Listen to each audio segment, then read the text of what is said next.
Hey guys, Lord Naren White here, the Holy Ghost, the one true God, back with you with the next video in my series reading White Fang by Jack London. Without further ado, returning to White Fang as read by Lord Naren White. But this circle had a continuous tendency to draw in upon him, bit by bit, an inch at a time, with here a wolf bellying forward, and there a wolf bellying forward. The circle would narrow until the brutes were almost within springing distance. Then he would seize brands from the fire and hurl them into the pack. A hasty drawing back always resulted, accompanied by angry yelps and frightened snarls, when a well-aimed brand struck and scorched a too daring animal. Morning found the man haggard and worn, wide-eyed from want of sleep. He cooked breakfast in the darkness, and at 9 o'clock, when, with the coming of daylight, the wolf pack drew back, he set about the task he had planned through the long hours of the night, chopping down young saplings. He made them cross bars of a scaffold by lashing from them high up to the trunks of standing trees, using the sled lashing for a heaving rope. And with the aid of the dogs, he hoisted the coffin to the top of the scaffold.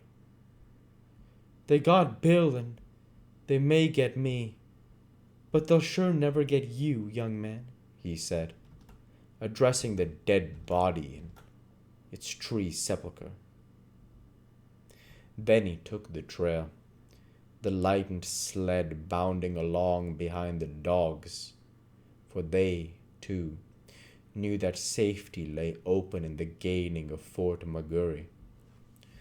The wolves were now more open in their pursuit, trotting sedately behind and ranging along on either side, their red tongues lolling out, their lean sides showing their undulating ribs with every moment.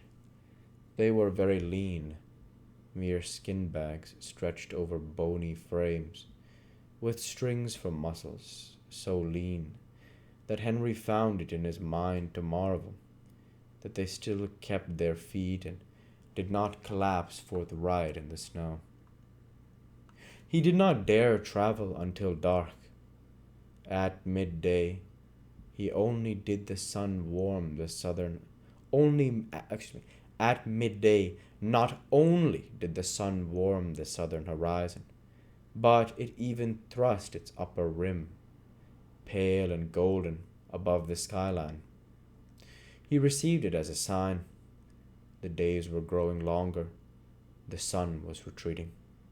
But scarcely had the cheer of its light departed than he went into camp. There were still several hours of gray daylight and somber twilight, and he utilized them in chopping an enormous supply of firewood. With night came horror. Not only were the starving wolves growing bolder, but the lack of sleep was telling upon Henry.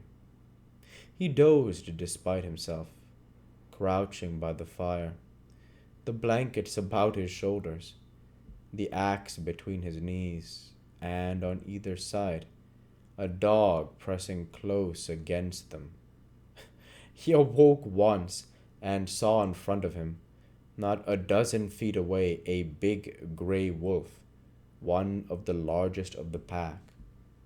And even as he looked, the brute deliberately stretched himself after the manner of a lazy dog, yawning full in his face, and looking upon him with a possessive eye, as if, in truth, he was merely a delayed meal that was soon to be eaten. This certitude was shown by the whole pack. Fully a score he could count, staring hungrily at him or calmly sleeping in the snow. They reminded him of children gathered about a spread table and awaiting permission to begin to eat. and he was the food they were to eat. He wondered how and when the meal would begin. As he piled wood on the fire, he discovered an appreciation of his own body which he had never felt before. He watched his moving muscles and was interested in the cunning mechanism of his fingers.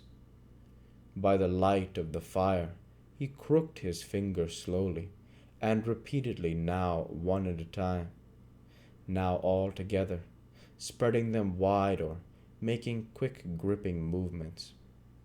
He studied the nail formation and prodded the fingertips, now sharply and again softly, gauging the while the nerve sensations produced. It fascinated him, and he grew suddenly fond of this subtle flesh of his that worked so beautifully and smoothly and delicately. Then he would cast a glance of fear at the wolf circle, drawn expectantly about him. And like a blow, the realization would strike him that this wonderful body of his, this living flesh, was no more than so much meat, a quest of ravenous animals, to be torn and slashed by their hungry fangs, to be sustenance to them, as the moose and the rabbit had often been sustenance to him. He came out of a dose that was half nightmare to see the red-hued she-wolf before him.